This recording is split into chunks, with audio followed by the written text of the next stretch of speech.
নমস্কার বন্ধুরা, অন্নপূর্ণার হেসেলে আপনাদের সকলকে স্বাগত। আজ আমি আপনাদেরকে দুর্দান্ত একটি রেসিপি শেয়ার করে দেখাবো, কাঁকরোলের ভর্তা। তো কাঁকরোলের ভর্তা বানানোর জন্য কাঁকরোলের ভেতরের যে বীজগুলো থাকে সেগুলোকে ফেলে আমি এই রকম করে কেটে নিয়েছি। তাই সবার আগে প্রেসার কুকারে কাঁকরোলগুলোকে দিয়ে দেবো একটু ভাপিয়ে নেওয়ার জন্য। প্রেসার কুকারে কাঁকরোলগুলো দেওয়া হয়ে গেছে, এবার পরিমাণ মতন জল দিয়ে দেব। প্রেসার কুকারের ঢাকনাটা লাগিয়ে গ্যাসে বসিয়ে দেব। কাঁকরোল ভাপানো হয়ে গেছে। কাঁকরোলের মধ্যে যে জলটা আছে সেই জলটাকে ভালো করে নিংড়ে বার করে নিয়েছি। আর মিক্সার গ্রাইন্ডারের মধ্যে 14 কোয়া রসুন,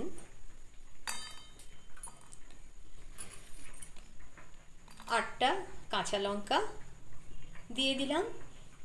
এইবার কাঁকরোলটাও এর মধ্যে দিয়ে ভালো করে মিক্সির মধ্যে পেস্ট করে নেব। আপনারা চাইলে শিলেও কিন্তু বাটতে পারেন।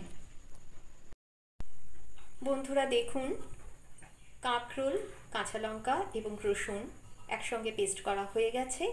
এইবার গ্যাস অন করে কড়াইতে তেল দিয়ে শুরু করব বাকি রান্নাটি। পরিমাণ মতন সর্ষের তেল কড়াইতে দিতে হবে। ভর্তা বানানোর জন্য সর্ষের তেলটা একটু বেশি লাগে। ফোড়ন দিয়ে দেবো কালো জিরে।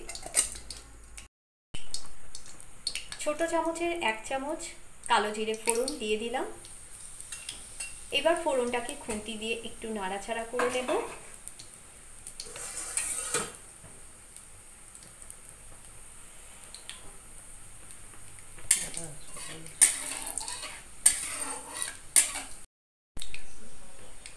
এইবার ভর্তাটা কড়াইয়ের মধ্যে দিয়ে দিতে হবে।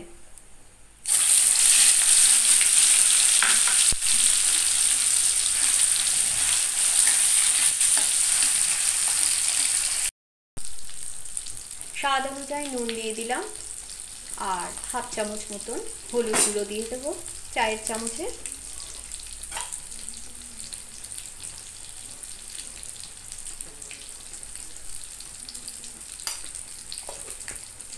এবার গ্যাসের ফ্লেমটাকে লোতে রেখে এই ভর্তাটাকে খুব ভালো করে কষাতে হবে।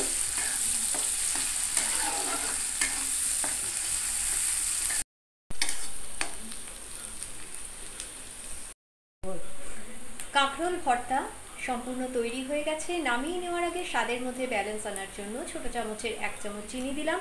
আপনারা চাইলে চিনিটা নাও দিতে পারেন। একটু ভালো করে খুন্তি দিয়ে মিক্স করে নিচ্ছি চিনিটাকে। গ্যাস অফ করে নামিয়ে নিতে হবে।